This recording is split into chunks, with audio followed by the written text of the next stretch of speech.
बिस्मिल्लाहिर्रहमानिर्रहीम। मैं हूं नवी सती और बात करेंगे इस वक्त जो ताज़ा तरीन सूरत है वो आपके सामने रखते हैं। एक तो यह है कि अभी आज बड़ा इंकशाफ किया है बाबर हमान ने भी इस हवाले से कि इमरान ख़ान पर गैर मुल्की एजेंसी को जो है वो पैसे दिए गए हैं कि पेशी पर उसको कत्ल किया जाए, और ये दोबारा यानी अटैम्प्ट करने की बात की गई है।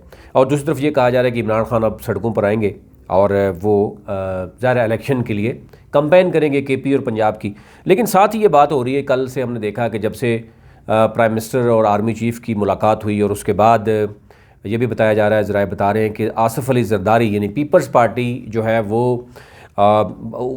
उसका मौक़िफ़ ये है कि वक्त पर इलेक्शन हो, और वो केपी और पंजाब में भी इलेक्शन के लिए मौलाना फजल रहमान और मुस्लिम लीग नून को वो चाहती है कि इलेक्शन में जाएँ।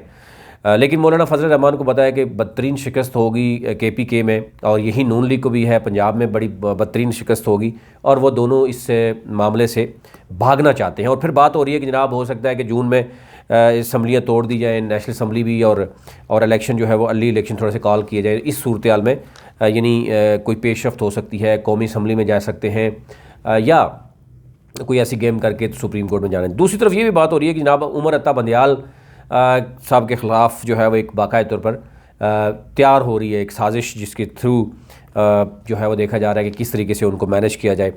लेकिन साथ ही आप देखें कि आवाम बेचारी पिस रही है, बुरे हालात हैं इस वक्त मार्केट में, डॉलर की ऊंची उड़ान है, साथ साथ यूटिलिटी स्टोर में रमज़ान से पहले ही अशिया खुर्द महंगी हो चुकी हैं, पेट्रोलियम मसनूआत महंगी हैं, बिजली गैस मज़ीद महंगी हो रही है, और इसके साथ साथ तारीख़ में यानी सारा कुछ तारीख़ में ही हो रहा है। यानी डॉलर का रेट भी तारीख़ में सबसे ऊपर है, जो तारीख़ में ही 48% महंगाई है, तारीख़ में 20% शरह सूद है वो बढ़ गया है, और फिर सिर्फ IMF के सामने 1.2 बिलियन डॉलर्स के पीछे हुकूमत जो है वो इस वक्त लेट चुकी है। आप देखें कि हर तरह के मामलात जो है वो जो भी IMF कह रहा है वो मानने के लिए तैयार है, लेकिन फिर भी अभी तक IMF टफ़ टाइम दे रहा है, कोई समझ से बालातर है।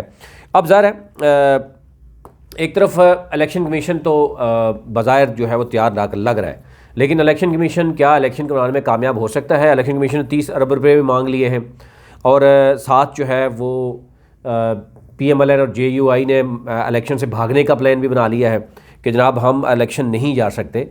तो ये इंतहाई अफसोसनाक सूरत हाल है। इवन इलेक्शन कमीशन ने निशानात पार्टीज़ को देने के लिए भी कह दिया है, और 54 दिन का जो है वो प्लान सामने आया है कि उसमें इलेक्शन जो है वो इलेक्शन की जो मामलात होते हैं उसमें वो देखे जाएंगे तमाम तर, यानी निशानात होंगे, फिर नॉमिनेशन पेपर्स होंगे, फिर उसके बाद पेपर वापस भी होते हैं, कोर्ट्स केसेस भी होते हैं।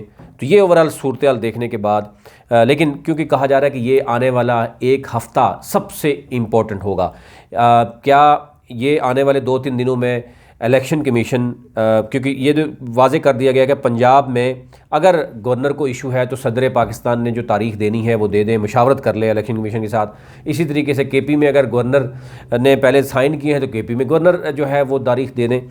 लेकिन अगर मज़ीद भी इसमें डिले किया गया तो फिर किस कदर यानी क्या तसादम होगा, सुप्रीम कोर्ट के साथ तसादम की बात की जा रही है। तो ये अभी तक मामलात यही नज़र आ रहे हैं कि PDM को वाज़े शिकस्त नज़र आ रही है, स्पेशली मुस्लिम लीग नून और JUI को तो शिकस्त नज़र आ रही है KP और पंजाब में, जिसकी वजह से अभी हालिया आपने देखा होगा जामपुर का इलेक्शन हुआ, और वो इंतहाई पसमंदा यानी एरिया कंसिडर किया जाता है, और वहाँ पर नून लीग क्लेम करती थी कि जनाब हमारा गढ़ है। और ये भी कहा जा रहा है कि नून लीग और पीपल्स पार्टी मिलकर जब कैंडिडेट की बात की तो उसमें नून लीग ने कहा नहीं, हमारा कैंडिडेट जो है वो ख़ुद इलेक्शन निकाल लेगा। लेकिन जब इलेक्शन हुआ तो नून लीग, पीपल्स पार्टी, दीगर जमातों ने मिलकर भी इलेक्शन लड़ते तो फिर भी वो वोट नहीं मिला।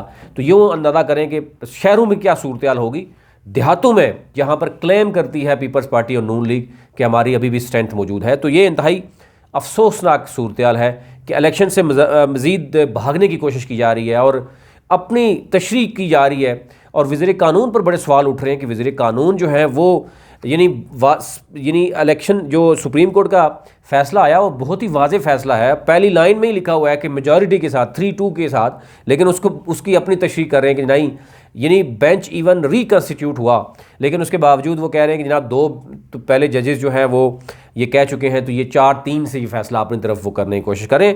लेकिन इलेक्शन कमीशन की कोई सारी सूरत को भांप चुका है। वो ये समझता है कि अब इलेक्शन से भागना, इलेक्शन कमीशन पहले ही जानबदारी बहुत हाई कोर्ट के इस्लामाबाद के जिस तरीके से अहकामात थे इलेक्शन करवाने के, इस्लामाबाद से इलेक्शन भाग गए, फिर सिंध में जो कुछ हुआ वो भी आपके सामने है। अभी भी इस्लामाबाद हाई कोर्ट ने जो फैसला दिया है कि 120 डेज़ में इलेक्शन कमीशन जो है वो फैसला करवाए इलेक्शन इस्लामाबाद का। 125 यूनियन काउंसिल के हवाले से हल्का बंदियाँ दोबारा से होंगी। तो यानी अंदाज़ा कर सकते हैं कि जिस इदारे का काम है वो अपना काम भी करने के लिए तैयार नहीं है, और इदारे सारे मफलूज नज़र आ रहे हैं। और इनको पीडीएम जो है वो ये बात करना, नवाज शरीफ की तरफ से ये बार बार चीज़ें सामने आना और ये चीज़ें बताने की कोशिश करना कि जनाब नवाज शरीफ साहब ने मुतालबा कर दिया है कि जो हमारे से वादा किया गया है वो पूरा किया जाए। यही मरीम नवाज भी बरमला कहती हैं, और वो बड़ी कॉन्फिडेंट है कि इलेक्शन वक्त पर नहीं होंगे। तो इस सारी सूरत हाल में लग तो यही रहा है कि इलेक्शन से भागने के लिए मज़ीद जो प्लान B, C, D जो भी है उन पर जो है वो कोशिश जारी है।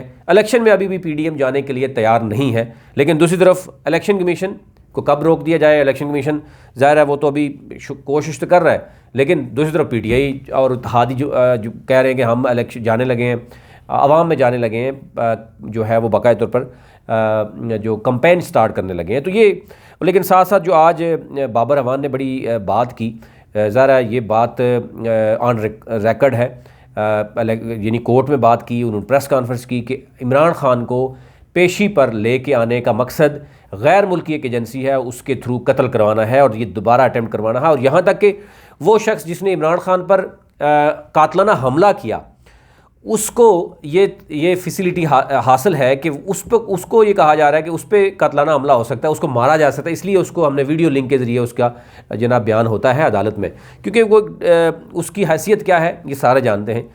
लेकिन इस सूरत में इमरान खान को बाहर निकालना, पब्लिक का निकलना, फिर ये सारी सूरत हाल ये इंतहाई ख़तरनाक हो सकती है। मुल्क इसमें मज़ीद इस वक्त किसी भी इस तरह की जो मज़ीद परेशानी है या खौफनाक जो सूरत हाल बन चुकी है, इसमें मज़ीद इजाफ़ा करने के मुतहम्मिल नहीं हो सकता। ये अभी हमने देखना होगा कि हमारे इन हुक्मरानों को होश के नाखन लेने होंगे। इसके बाद का हल क्या है? अगर आप मज़ीद डिले करेंगे तो आपके लिए मज़ीद शिकस्त जो है वो नज़र आएगी। अवाम फ्रस्ट्रेटेड है कि जब आप डिलीवर नहीं कर पा रहे तो फिर डेफिनेटली मज़ीद डिले होगा, तो अवाम जो है वो उसमें अपना गमो गुस्सा ज़रूर निकालेंगे। अभी तक के लिए इतना ही। चैनल को ज़रूर सब्सक्राइब कीजिए ताकि हर नई आने वाली वीडियो आप तक पहुँच सके। बहुत शुक्रिया।